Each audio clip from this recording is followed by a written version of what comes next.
Nah, kalau sedang ada ujian lawannya, tadi saya sudah bilang di poin pertama, pasti akan berpasangan. Ada nikmat, ada ujian. Nah, kalau ujian, solusi terbaiknya adalah sabar. Nggak ada yang lain. Kalau Bapak Ibu cari cara yang lain tidak akan ketemu. Karena memang yang mengajarkan kepada kita solusi ini dan yang menciptakan permasalahan itu adalah Allah Subhanahu wa taala. Maka Allah sudah ajarkan kita panduannya, yaitu sabar. Dan sudah kita jelaskan di pertemuan kita yang terakhir, itu tentang definisi sabar. Seperti apa sebenarnya sabar itu? Supaya kita faham. Dan ini solusi terbaik. Jadi kalau ibu misalnya dan bapak sekalian bangun tidur pagi hari, tiba-tiba kita sudah flu, demam, berarti ujian sedang ada. Solusi terbaik langsung fahami. 5 huruf itu sabar. Nah, bagaimana sabar? Terima keputusan Allah itu. Itu sabar. Terima keputusan Allah. Oh, Allah lagi uji saya. Gitu. Jadi jangan menggerutu, jangan menyalahkan siapapun. Itu namanya sabar. Terima, oh Allah lagi uji saya. Sebagaimana dulu Allah kasih saya nikmat, sekarang Allah kasih ujian. Terima. Karena kalau ibu dan bapak protes apa yang sedang terjadi, kok saya bisa flu, kok saya bisa demam, kok begini dan begitu, seakan-akan kita tidak terima keputusan Allah. Gitu kan? Maka kita terima keputusan Allah Subhanahu wa taala itu dengan lapang dada dan meyakini dan menenangkan hati kita, ya. Tentunya dengan memahami keutamaan sabar. Bentar lagi nanti kita akan lihat bagaimana Allah menggambarkan dalam banyak ayat Al-Quran tentang masalah sabar. Agar kita terus mengejar keutamaannya. Bukankah firman Allah Subhanahu wa taala yang berbunyi, ini salah satu contoh, nanti akan kita lebih dalam membahas ayat-ayat Al-Quran. Innama yuwaffas sabiruna ajrahum bighairi hisab. Orang yang sabar itu, kata Allah, akan mendapatkan balasannya nanti tanpa ada hitungan lagi. Mungkin ibu dan bapak sabar dengan sakit 3 hari demam. Bisa saja Allah ganti dengan setahun sehat, 2 tahun sehat. Tidak ada balasan Allah itu. Ya misalnya kita sabar dengan 1 kali lapar, berarti nanti dikasih 1 kali makan. Tidak seperti itu. Tapi balasannya tanpa ada lagi hisapnya. Itu kita selalu renung-renungi, oh ternyata keutamaan sabar itu banyak ya yang saya bisa dapatkan. Ya. Dalam buku ini juga akan dirincikan insya Allah. Ya masalah keutamaan-keutamaan sabar itu apa saja yang kita dapatkan. Itu contohnya. Jadi kita renungi begitu. Kemudian ikhtiar mencari jalan keluarnya. Jadi saya ulangi lagi, kalau sedang datang ujian, apa saja gangguan orang utang gak bayar, kita digibah, digunjing, difitnah, diganggu, ya. Teman-teman kita sekarang di Palestina lagi dijajah wilayahnya, apa saja, ya. Baik dari orang terdekat kita, kadang-kadang ada gangguan datang, ujian datang di pasangan hidup kita. Dari pasangan hidup, kadang-kadang dari ipar, kadang-kadang dari mertua, kadang-kadang dari anak sendiri. Ya. Ada orang yang dibuat stres dengan anaknya sendiri, misalnya ujian dari Allah SWT. Gimana caranya? Sabar. Terima dulu, Allah sedang menguji saya dengan ini, tapi ikuti dengan poin setelahnya. Ikhtiar mencari jalan keluar. Nah ikhtiar ini berdoa, kemudian coba cari inti permasalahannya apa, lalu didiskusikan, bermusyawarah, konsultasi sama pakarnya. Nah itu namanya sabar. Dan tidak masuk dalam sabar kalau Bapak Ibu pilih setengahnya saja. Kayak misalnya udah deh Allah uji saya sama penyakit, udah saya nggak usah berobat. Nah itu bukan sabar namanya. Karena ibu cuma mengambil setengahnya. Harusnya diterima dulu keputusan Allah, lalu ikhtiar cari jalan keluar. Itu sabar. Kita utangin orang, dia nggak bayar.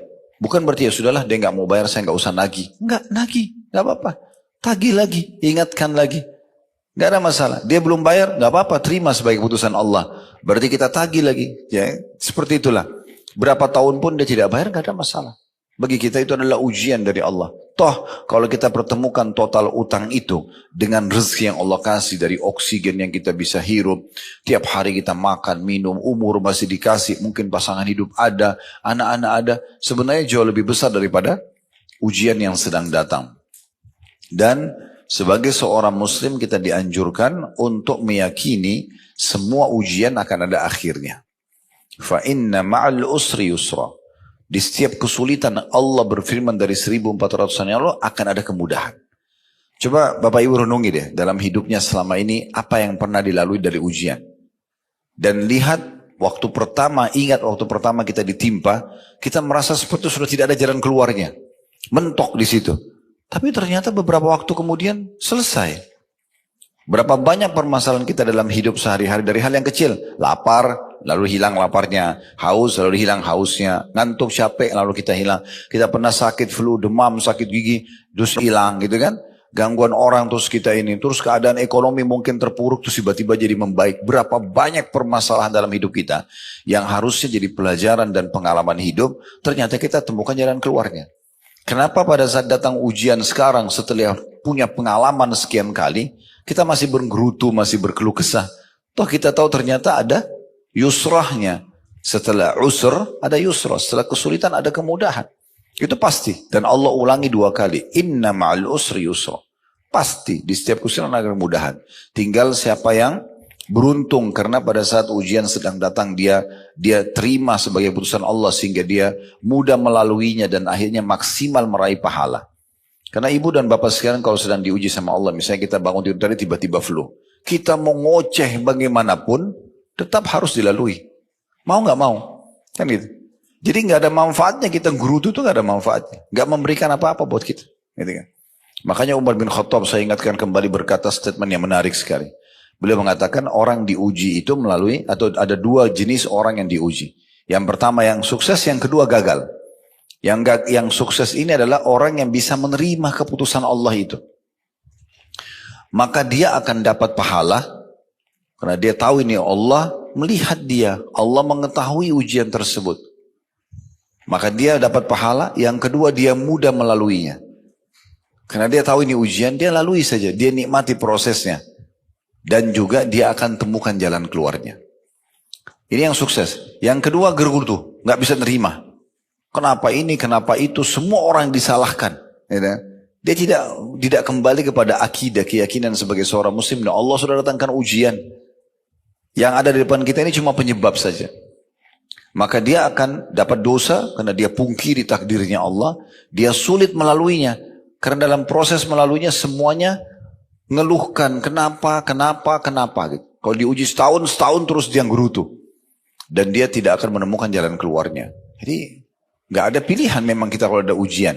Ini solusi yang terbaik. Nah ini yang sedang kita bahas tentunya. Dan kita sudah titik beratkan pada pertemuan kita yang lalu tentang definisi sabar. Dari halaman 7 sampai halaman 12 ya. Itu yang saya reviewkan kembali supaya kita ingat ya. Sekarang kita masuk di halaman 13 tentang sabar dalam Al-Quran Al-Karim. Al-Quran adalah kitabullah, kitabnya Allah yang turun sebagai petunjuk bagi manusia. Hudan linnas. Ya. Dan juga bayinatin minal huda. Penjelasan terhadap semua yang dibutuhkan untuk mendapatkan petunjuk atau menjadi petunjuk dalam kehidupan. Maka dijelaskan sabar dalam Al-Quran Karim. Berapa banyak ayat-ayat Al-Quran yang menyinggung masalah sabar. Agar kita jadikan sebagai perangkat hidup kita. Saya bacakan, penulis mengatakan Allah subhanahu wa ta'ala telah memerintahkan Nabi-Nya Muhammad sallallahu alaihi wasallam untuk bersabar dalam banyak ayat di dalam kitab sucinya yang mulia. Ya, kitab suci yang mulia. Jadi dimulai perkataan yang menarik sini ya. Bukan penulis bilang Allah memerintahkan dalam Al-Quran orang-orang beriman bersabar. Tidak, langsung Allah memerintahkan Nabi-Nya Muhammad sallallahu alaihi wasallam untuk bersabar. Kalau Nabi Muhammad aja disuruh bersabar, apalagi kita umatnya. Kita akan ikut dengan beliau gitu ya. Syekh Islam Ibn Taimiyah rahimahullah berkata, ini salah satu ulama bernama Ibn Taimiyah berkata, Allah subhanahu wa ta'ala menyebutkan kata tanda kutip sabar dalam kitab sucinya lebih daripada 90 tempat. 90 kali dalam Al-Quran diulangi perintah sabar ini. Dan bersabar itu hukumnya wajib berdasarkan ijma' umat ini. Jadi kalau ibu dan bapak sedang diuji, sabar itu bukan opsional, tapi kewajiban. Ijma, kesepakatan para ulama tentang masalah ini.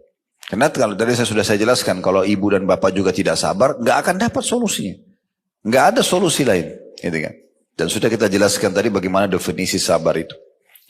Selanjutnya, dikatakan sabar memiliki sejumlah bentuk dalam kitab suci Allah subhanahu wa ta'ala.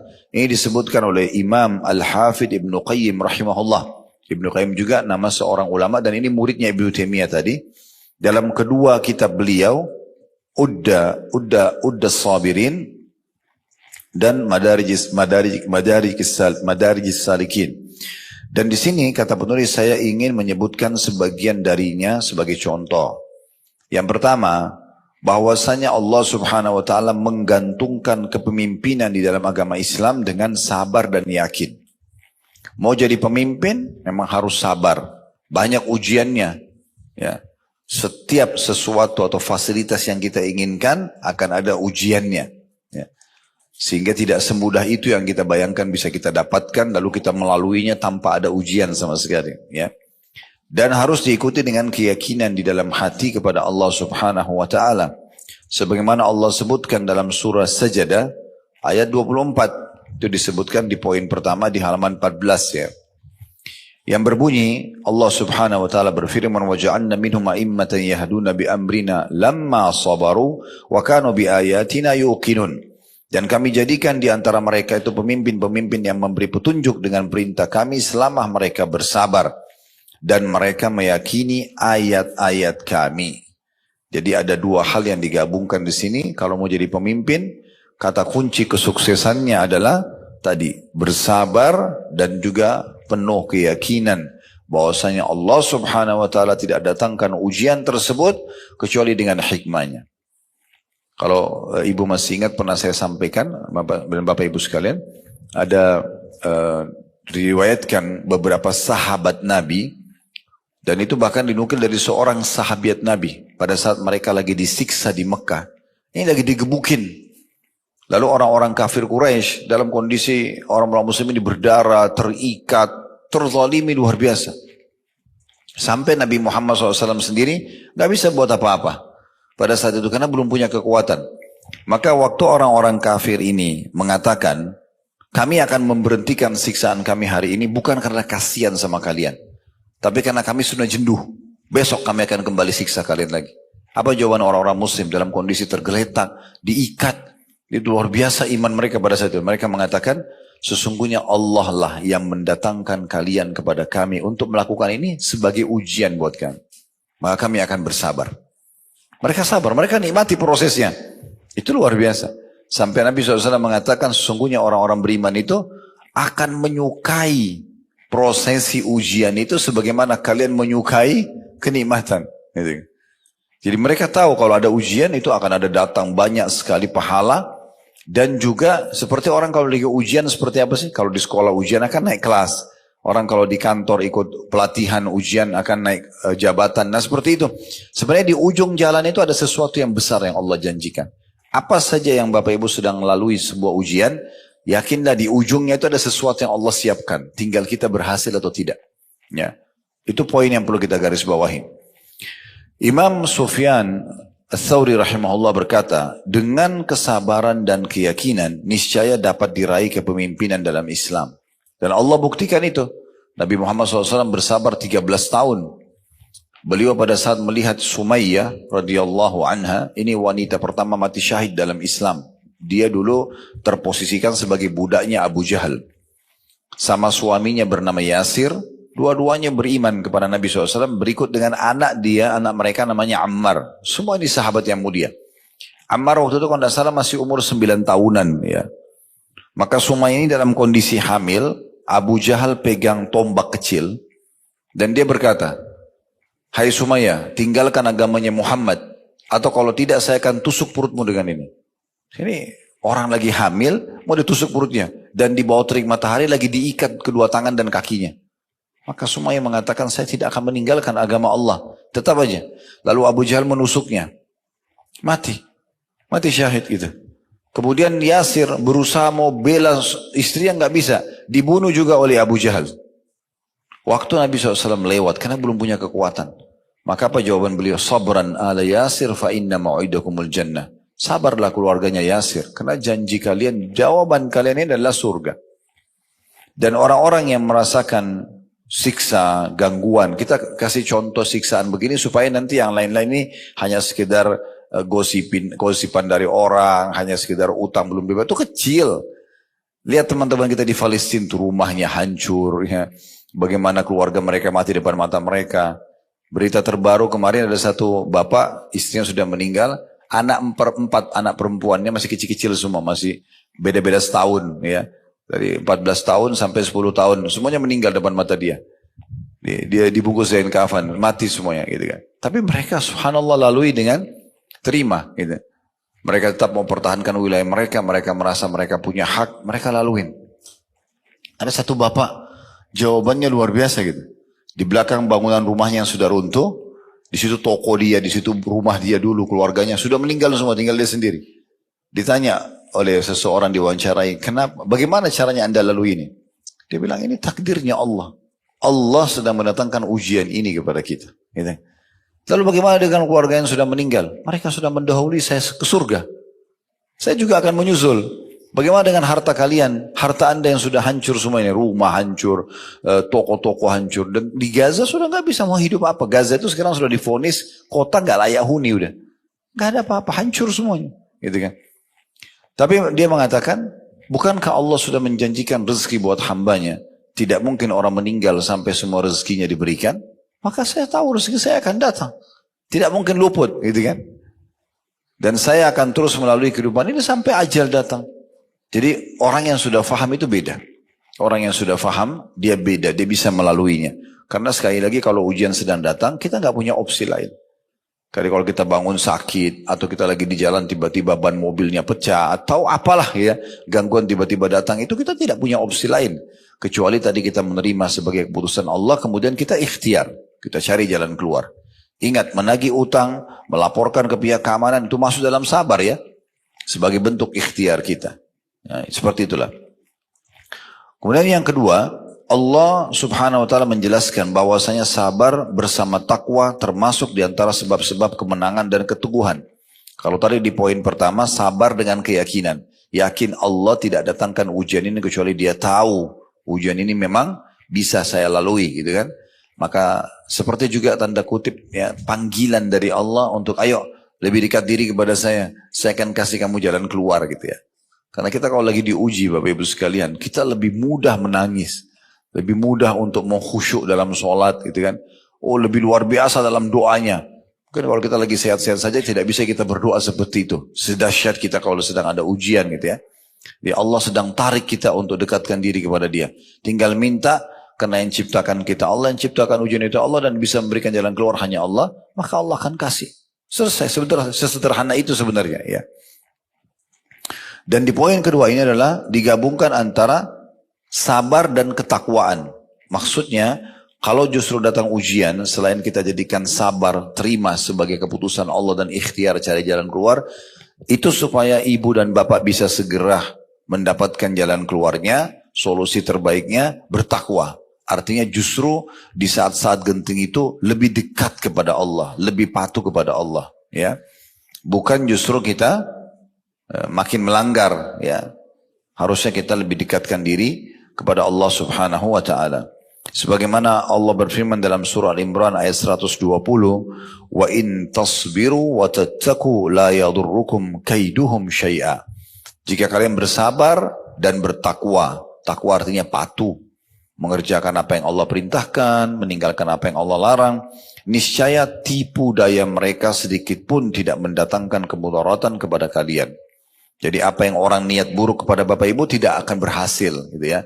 Selama kita menggabungkan dua hal ini. Kita terima sebagai ujian Allah. Lalu kita menjaga, jadikan momentum itu justru makin dekat kepada Allah. Saya pernah kasih contoh ini supaya mudah difahami. Kalau Bapak Ibu lagi mau ngajukan sesuatu di perusahaan misalnya. Supaya dinaikkan gajinya contoh. Atau jabatannya. Dan kita sudah ngajukan ke dirut kita. Proposal atau permohonan untuk dinaikkan jabatan kita. Kira-kira kita menjadi staf atau pegawai yang lebih baik, yang lebih patuh dengan peraturan perusahaan, atau kita jadi pegawai yang ugal-ugalan? Hah? Kan pasti kita kalau mau supaya proposal kita itu diterima, pasti kita makin tunjukkan prestasi. Makin tepat datang, ya, makin bagus pekerjaannya, sehingga dirutnya itu akan menilai, oh orang ini pantas untuk diberikan. Tapi kalau dia telat datang, dia malah ugal-ugalan, mana mau diterima. Nah sebenarnya takwa itu seperti itu, supaya mudah memahaminya. Jadi makin ada ujian, makin dekat kepada Allah. Makin sholat malam, makin sholat duha, makin berdoa, makin sedekah. Ya, ada salah satu jemaah kami di salah satu wilayah di Indonesia ini, Masya Allah setelah dia dengarkan ceramah tentang bab keutamaan sedekah. Kebetulan kami pernah sampaikan lengkap bedah buku ya, tentang keajaiban sedekah. Itu luar biasa. Salah satunya dia akan mendatangkan solusi dari permasalahan yang. Jadi kalau Bapak Ibu mau ringkas supaya cepat menemukan jalan keluar, sedekah salah satunya. Karena kata Nabi SAW, obati penyakit kalian atau orang-orang sakit kalian dengan sedekah. Dalam riwayat lain, penuhi dan percepat hajat kalian dengan sedekah. Jadi makin banyak dikeluarkan, maka makin cepat permasalahan selesai. Dia bilang, Ustaz, saya praktekin. Hampir setiap ada masalah, saya tidak bisa menemukan jalan tercepat seperti sedekah. Saya bahkan seperti orang ketagihan. Ada masalah saya makin bersedekah. Belum selesai saya sedekah lebih besar lagi. Dan jumlahnya tidak dibayangkan gitu ya. Sesuatu yang sangat besar. Dia keluarkan dan selesai urusannya. Dan Masya Allah, Allah gantikan dari sumber-sumber lain. Ya rezeki-rezeki yang datang. Ini salah satu contoh bentuk ketakwaannya kepada Allah subhanahu wa ta'ala.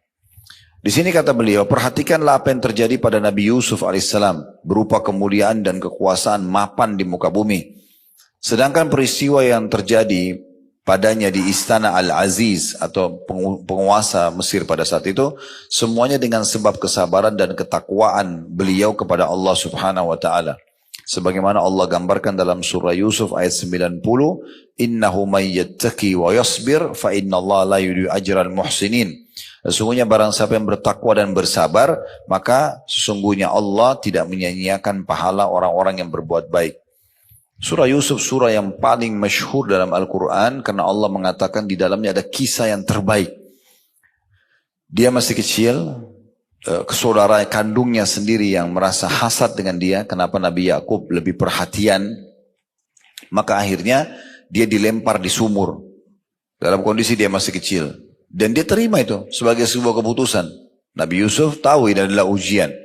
Maka dia pun bersabar. Dengan dia bersabar sambil berdoa kepada Allah SWT. Tidak berlalu berapa lama tiba-tiba ada satu kafilah lewat. Lalu menurunkan timba atau wadah. Mereka kira ada air, ternyata berat. Waktu diangkat ada anak kecil. Dan di masa itu ada pasar perbudakan. Kelirunya kafilah ini bukan mereka cari tahu di mana keluarganya dikembalikan, enggak. Tapi mereka lebih berpikir ke uang, gitu kan. Maka mereka segera ambil dibawa ke pasar perbudakan di Mesir. Waktu itu mereka adanya di wilayah Palestina, ya. Lumayan jaraknya pada saat itu lumayan jauh. Kalau sekarang sih dekat karena Palestina sama Mesir berbatasan saja. Maka mereka pun segera bawa ke Mesir, dijual di pasar budak, buru-buru supaya laku sebelum datang keluarganya anak ini yang cari tahu. Mereka tidak tahu sebenarnya Allah punya satu ya strategi di situ untuk menyelamatkan Nabi Yusuf. Karena kalaupun dikembalikan kepada Nabi Yakub di masa itu, tetap saudaranya hasad sama dia. Maka Allah selamatkan, dibawa ke pasar di Mesir karena anaknya tampan, kelihatan anak yang terjaga, terawat anak ini. Di pasar budak biasanya budak itu tidak terawat segala macam. Maka ada satu orang yang terhormat di Mesir membeli dia. Dibeli kemudian dipajak tinggal di dalam istana Raja Mesir. Ini luar biasa gitu. Allah selamatkan. Dan kebetulan waktu itu dia sama istrinya nggak punya anak. Maka dia bilang sama istrinya, pelihara baik-baik anak ini. Ya mungkin bisa membantu kita atau bisa menjadi anak kita. Karena kita belum punya anak. Maka dirawatlah oleh sang ratu tersebut gitu kan. Dan dia pindah dari rumah yang biasa. Ya, dengan kesabaran dia ke istana raja. Tumbuh besar dalam kondisi aman. Karena jauh dari saudara-saudaranya. Sampai dia remaja, dia dewasa. Terjadilah tentu kisah yang sangat masyhur ya. Karena ibu majikannya sendiri suka sama dia. Kemudian dia bersabar gitu kan. Bagaimana dia dikejar-kejar oleh sang perempuan ini. Masuk dalam kamarnya, ditutup pintunya. Lalu ditawarkan untuk berzina. Dia berusaha lari.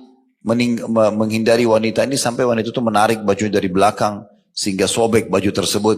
Begitu tiba di pintu dan dibuka ternyata suaminya datang.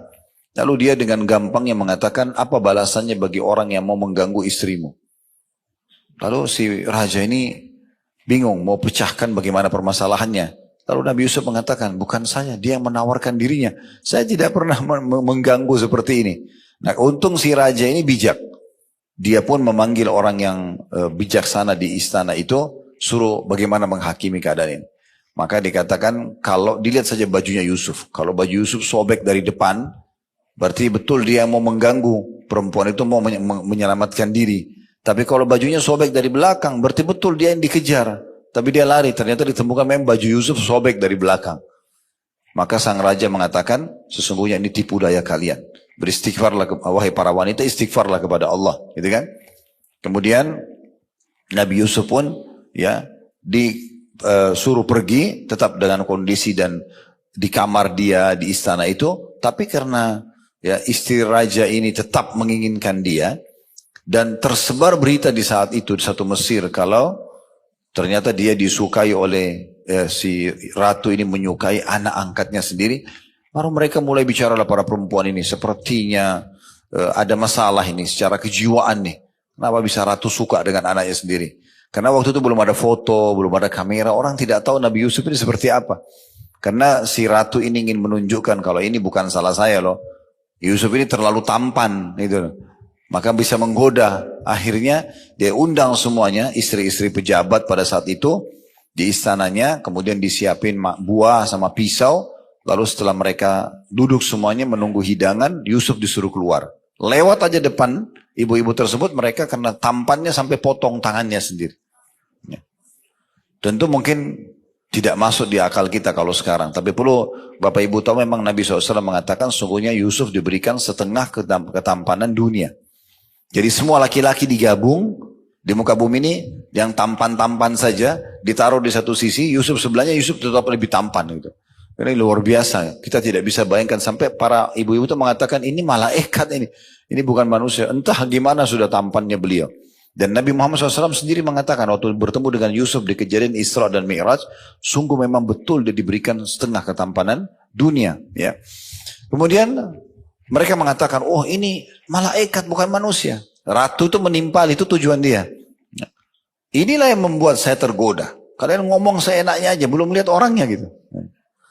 Terus kemudian dia bilang lagi di saat itu di depan orang-orang, kalau dia tidak mau kerjakan apa yang saya perintahkan, maksudnya berzina, saya akan penjara dia. Yusuf mengatakan, penjara lebih saya sukai. Maka di penjara akhirnya Nabi Yusuf AS. Intinya gitu, di penjara, sekian tahun di penjara, dengan hikmah Allah SWT dia sabar. Ujian lagi datang. Ujian yang pertama tadi, dilempar oleh saudaranya di sumur, ya kemudian dia lalui. Allah pindahkan ke istana. Di istana diuji lagi sama Allah SWT. Ratunya suka sama dia. Ini ujian keimanan. Dia tetap bersabar. Gak mau terjerumus dalam dosa. Sampai dalam sebuah riwayat dikatakan waktu istri raja itu mengejar Nabi Yusuf. Di ujung kamarnya dia ada patung yang mereka kultus di saat itu. Lalu si ratu ini ambil patung, ditutup patung itu sama kain. Kata Nabi Yusuf, subhanallah, engkau malu sama patung ini, tidak malu sama Allah gitu ya. Digituin sama dia. Yang jelas pada saat itu ujian datang. Allah tetap dia bersabar, tetap dia beribadah di penjaranya. Akhirnya Allah SWT muliakan. Rajanya mimpi melihat, ya mimpi ada sapi sehat, memakan sapi yang kurus ya. Dan beberapa macam jenis mimpinya pada saat itu.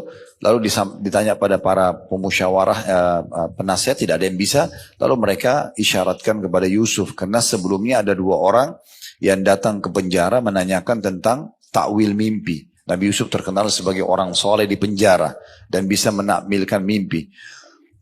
Maka ada dua orang yang datang menceritakan mimpinya dan berhasil seperti apa yang Nabi Yusuf takwilkan. Maka waktu terjadi raja mimpi, diingatkanlah ya kalau ada seseorang yang di penjara, Yusuf itu pintar bisa menakwilkan mimpi. Raja bilang, coba tanyakan tentang mimpi saya. Ditakwilkanlah mimpinya. Setelah itu raja mengatakan, datangkan kepada saya. Saya ingin dia menjadi penasihat saya khusus gitu. Nah, ini juga anak angkatnya gitu. Maka dikatakan pada saat itu, coba tanya dulu sebelum saya mau diangkat, dikasih jabatan apapun, bagaimana keadaan para wanita yang memotong tangan-tangan mereka itu. Karena isunya Nabi Yusuf yang mau mengganggu mereka. Maka semuanya perempuan itu memberikan kesaksian, kami tidak pernah mengetahui hal-hal yang buruk. Yusuf cuma lewat, dia tidak potong tangan kami, dia tidak apa. Kami yang salah sendiri. Nah di saat itu ratu baru mengatakan, sekarang kebenaran harus disampaikan. Kalau memang saya dulu yang tawarkan diri saya dan dia termasuk orang jujur. Dia tidak mau memang melakukan. Maka setelah itu, karena dia bersabar, tetap bertakwa. Itu kan takwa ya. Dia tetap jaga kontrol dirinya walaupun dia dimasuk penjara. Walaupun ada karena kalau di secara akal-akal saya, kalau dia iyakan si ratu kemarin, hidupnya enak. Udah dia bisa biologis, walaupun haram zina. Kemudian juga dia bisa dapat tinggal di istana. Pasti perempuan ratu itu akan bela dia. Tapi dia tinggalkan karena itu haram. Itu namanya bertakwa. Mengerjakan perintah, meninggalkan larangan. Maka akhirnya Allah muliakan dia. Lalu raja memanggilnya dan dikatakan dia diberikan jabatan. Itu Nabi Yusuf menjadi orang yang punya jabatan tinggi di kerajaan tersebut. Sampai akhirnya beliau wafat di istana itu tentunya. Nah ini contoh saja bagaimana penyatuan antara ketakwaan dengan kesabarannya. Yang ketiga, bahwasanya Allah Subhanahu wa taala telah mengabarkan tentang dilipat gandakannya pahala-pahala orang yang bersabar. Dan bahwasanya mereka akan diberi balasan dengan pahala yang lebih baik daripada amal-amal mereka. Sebagaimana Allah sebutkan dalam surah An-Nahl ayat 96. وَلَنَجْزِيَنَّ الَّذِينَ صَبَرُوا أَجْرَهُمْ بِأَحْسَنِ مَا كَانُوا يَعْمَلُونَ. Dan kami benar-benar akan memberi balasan kepada orang-orang yang bersabar dengan pahala yang lebih baik daripada apa yang telah mereka kerjakan. Maksudnya di sini bisa mendapatkan dua hal. Pahala melimpah dari sabarnya dan juga amal apapun yang dia kerjakan karena dalam ujian maka akan dilipat gandakan pahalanya. Akan dilipat gandakan pahalanya ya.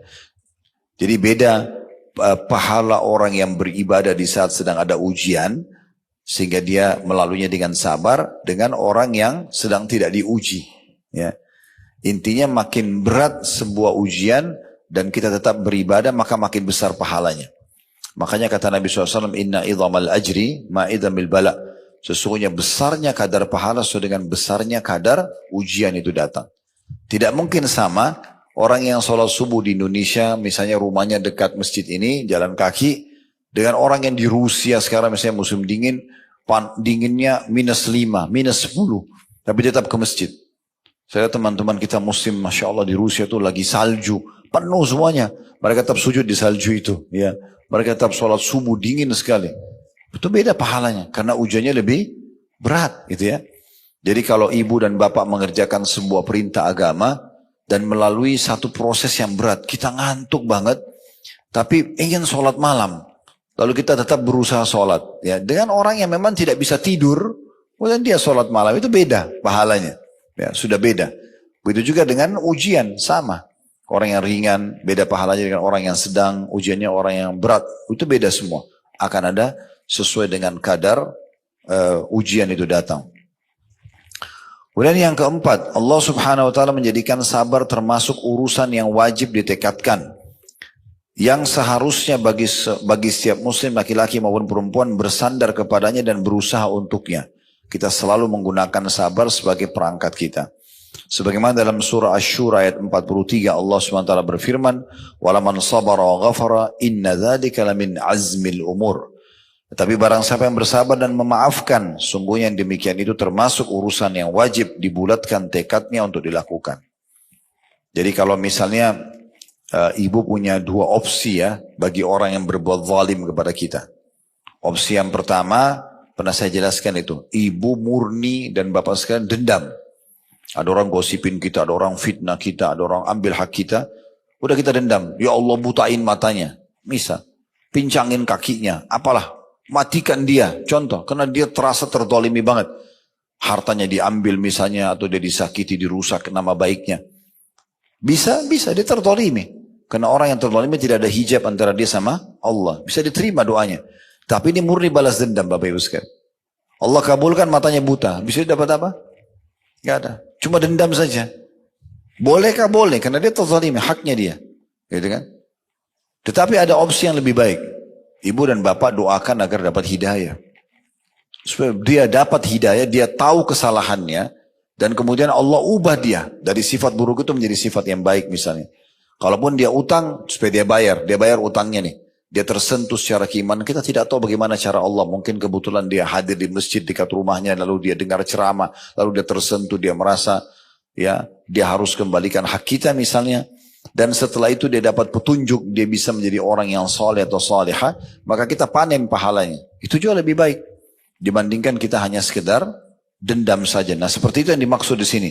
Barang siapa yang bersabar dan memaafkan, maka sungguhnya itulah yang harus menjadi sebuah tekad yang dipertahankan atau dilakukan, kata Allah SWT.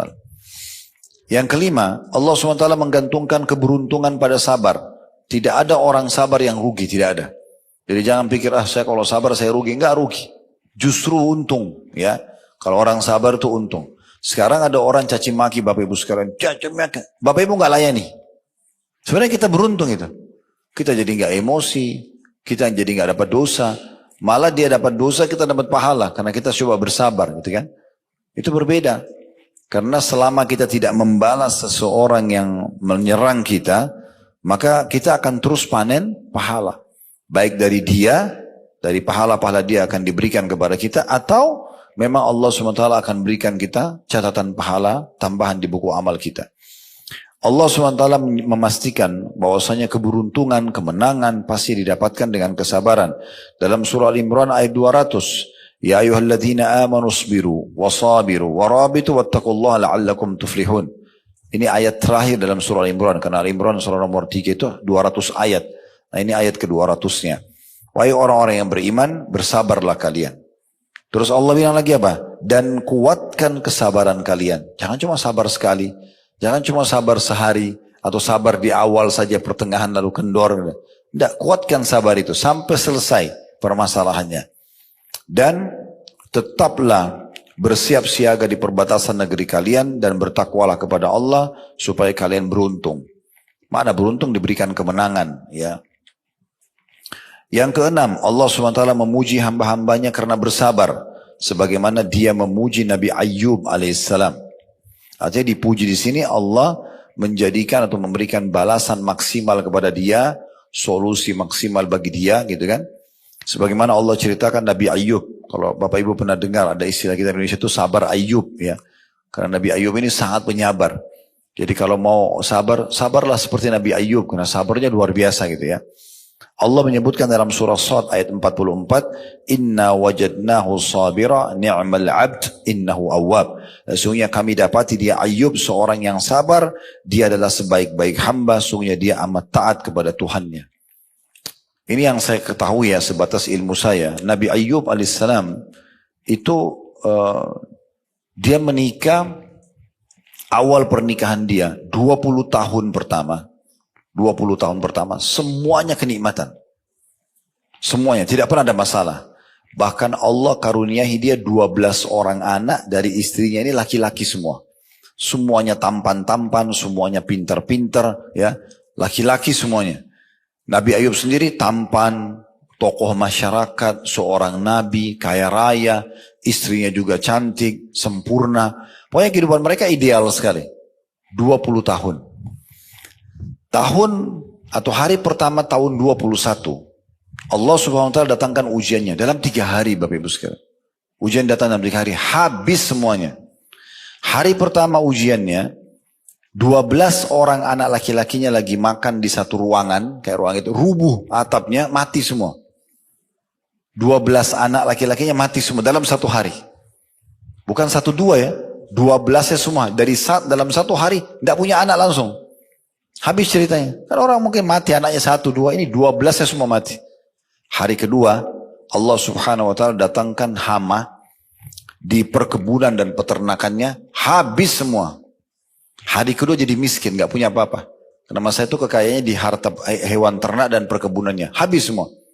Di hari ketiga, Allah datangkan ujian, kena penyakit kulit.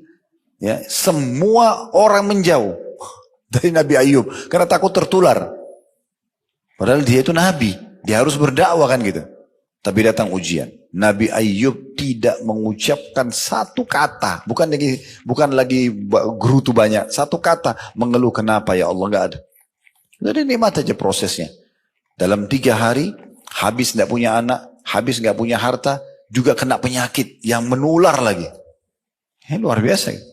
Ada beberapa asar menyebutkan istrinya pun menjauh, ada yang mengatakan istrinya tetap menemani dia bersama.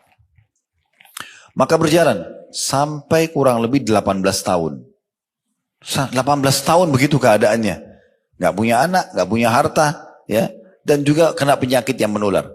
Istrinya sempat bilang, wahai Nabi Allah, nggak usah minta lagi keturunan sama Allah, nggak usah minta harta, minta Anda disembuhkan saja. Tak sembuh saja, supaya bisa berdakwah. Sekarang orang semua menjauh karena penyakit ini. Apa kata Nabi Ayub? Wahai istriku, berapa tahun dulu kita merasakan nikmat? Kata istrinya 20 tahun. Istri tahu nih, 20 tahun tidak ada masalah. Berapa lama sekarang kita diuji? Kata istrinya 18 tahun. Kata Nabi Ayub, saya masih malu minta sama Allah. Belum berimbang. Belum berimbang. Ini kadang-kadang kita lupa Bapak Ibu sekalian ya. Misalnya 1 tahun 365 hari kita sehat. Tahun kedua Allah uji seminggu aja flu. Luar biasa. Satu kampung tahu kalau flu. Seakan-akan dia ini sudah kena musibah yang paling besar. Cuma flu doang. Dia 1 tahun kemarin tidak apa-apa. Pernah rasa 1 tahun gak sakit ya? Tidak sakit 1 tahun bisa berjalan. Gak flu, gak demam gitu ya. Ada berlalu. Tapi kita lupa kadang-kadang dengan ujian sedikit itu. Maka dia bersabar sampai 20 tahun. Setelah 20 tahun. Nabi Ayub berdoa begini, mengatakan, Rabbi, anni massaniyaddur wa anta arhamur rahimin.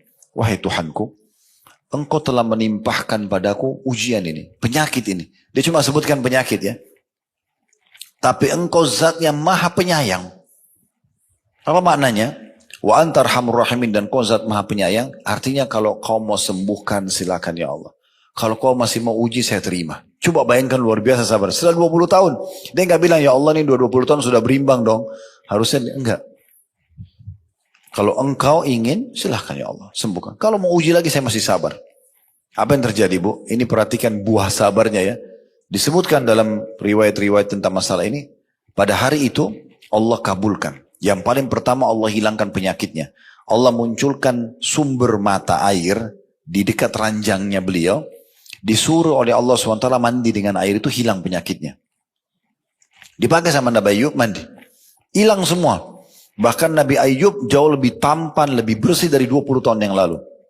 Setelah pakai air itu. Kuasa Allah SWT. Di hari kedua, terdengar oleh masyarakatnya, kaumnya dia, oh Nabi Ayub sudah sembuh. Kan ini yang membuat mereka lari kan. Akhirnya mereka semua datang, mereka bawa hadiah. Ada yang bawa sapi, ada yang bawa unta, ada yang bawa domba, ada yang hadiahkan, wakafkan kebunnya. Dalam 1 hari, harta Nabi Ayub kembali 2 kali lipat dari yang 20 tahun lalu. Tidak kerja, dikasih orang. Gampangnya Allah kembalikan. 1 hari, Allah kasih 2 kali lipat, cuma pemberian orang. Dan tidak kerja. Di hari ketiga, istrinya diinformasikan hamil. Dan setelah itu melahirkan 24 anak laki-laki. Ya. Coba bahas ya kisahnya Nabi Ayub. Ya. Allah berikan kekuatan, Allah berikan kesuburan, melahirkan 24 anak. Ya, karena Allah mengatakan kami balas Ayub itu dengan kami lipat gandakan hartanya, kesehatannya, keturunannya. Didobelkan semua sama Allah. Jadi akhir daripada kesabaran itu ada sesuatu yang manis di situ. Cuma kita sabar gak sih gitu?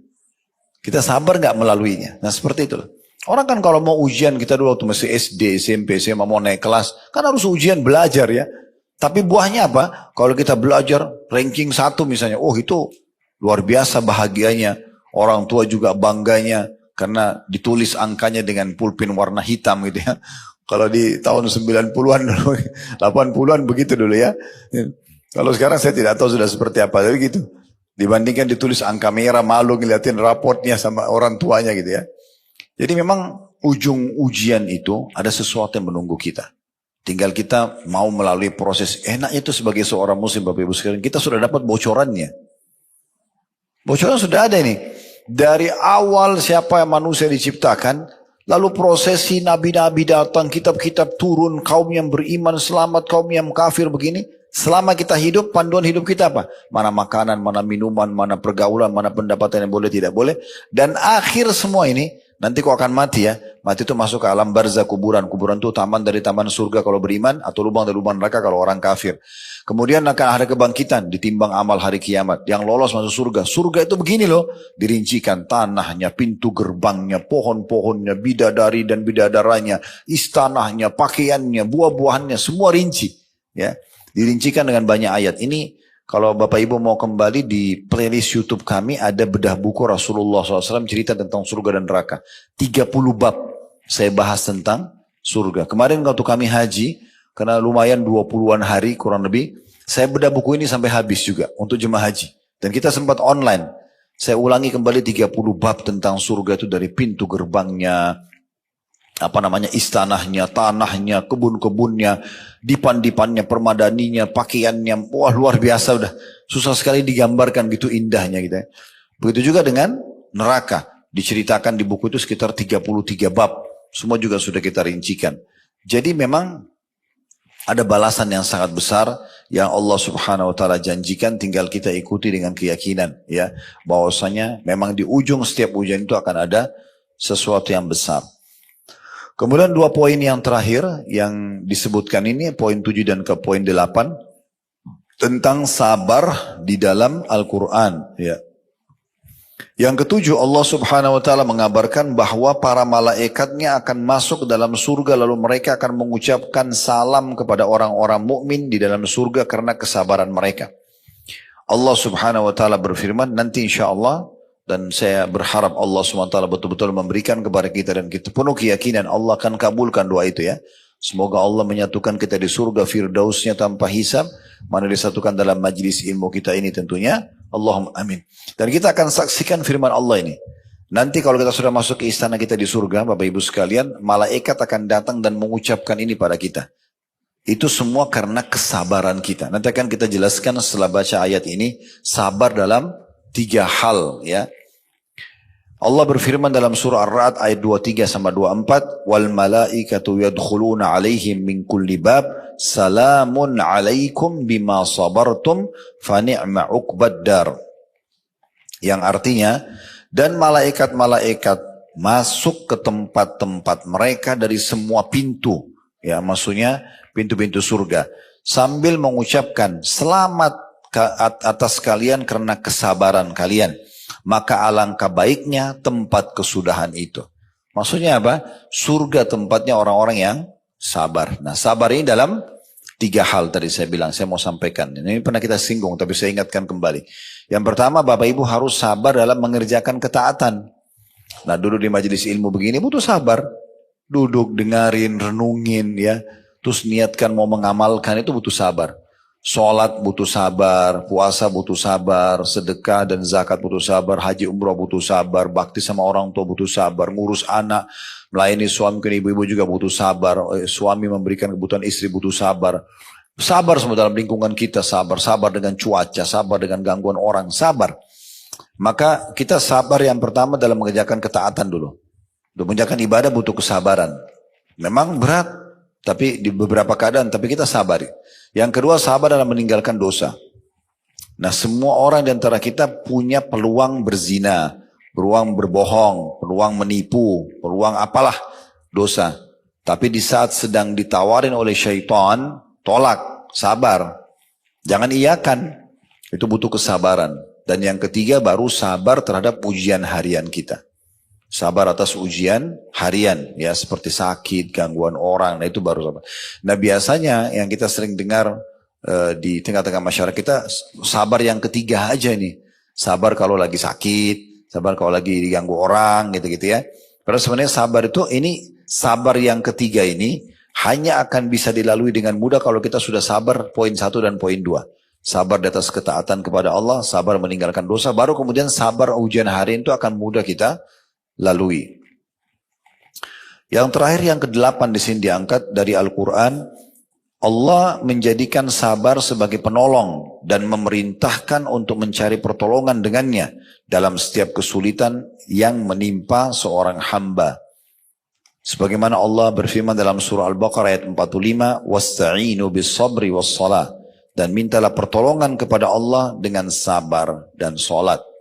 Jadi setiap kali ada masalah apapun, maka dahulukan ya sholat dan sabar. Udah clear. Kalau dua itu Bapak Ibu bisa jaga, maka insya Allah akan aman semuanya. Makanya dikatakan Nabi SAW, Bapak Ibu sekalian itu kalau sedang menghadapi masalah apapun, maka beliau yang pertama dilakukan adalah sholat. Ya. Wudu, sholat. Minta petunjuk kepada Allah subhanahu wa ta'ala. Minta petunjuk kepada Allah subhanahu wa ta'ala.